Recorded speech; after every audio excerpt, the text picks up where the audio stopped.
বাজার থেকে কেনা চিকেন কাটলেট তো আমরা খেয়েই থাকি, কিন্তু কখনো ঘরে বানিয়ে খেয়েছেন কি? রেসিপিটা যেমন সহজ, টেস্টটাও তেমন হয় কেনা কাটলেটের থেকে অনেক ভালো। নমস্কার, আমি সুতপা, দি গুড কুক টেলস এর পক্ষ থেকে। চলুন না আজ ঘরে কাটলেট বানিয়ে দেখি কেমন হয়।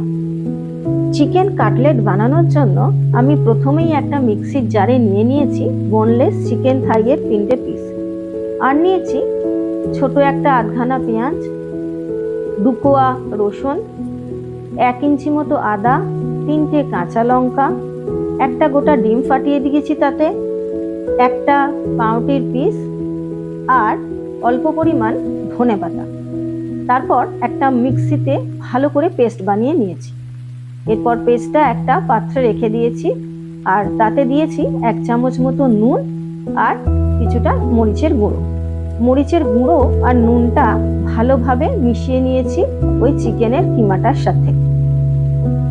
এরপর হাতে একটু তেল বুলিয়ে নিয়ে ওই পেস্টটা থেকে সামান্য অংশ তুলে নিয়ে হাতের তালুতে ঘুরিয়ে ঘুরিয়ে একটা শেপ দিয়েছি। আমি এখানে কাটলেটগুলো ডায়মন্ড শেপে বানিয়েছি। এইভাবে সবকটা কাটলেট রেডি করে নিয়ে একটা পাত্রে একটা ডিম দিয়েছি, সেই ডিমটা নুন আর মরিচ দিয়ে কিছুটা ফেটিয়ে নিয়েছি। তারপর কাটলেটগুলো প্রথমে ডিমে ডুবিয়ে নিয়েছি, দুপাশ ভালো করে ডিম লাগিয়ে তারপর ব্রেড ক্রাম্ব এর ওপর রেখে চারিদিকে ভালো করে ব্রেড ক্রাম্ব বুলিয়ে নিয়েছি। এইভাবে সবগুলো রেডি করে নিয়েছি।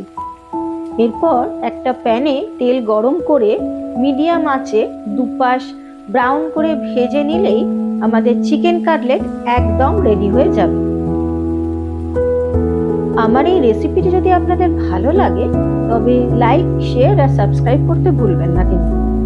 আর দি গুড কুক টেলস খুব শীঘ্রই আবার নতুন কোনো রেসিপি নিয়ে আপনাদের সামনে হাজির হবে। ততক্ষণ ভালো থাকবেন, সুস্থ থাকবেন।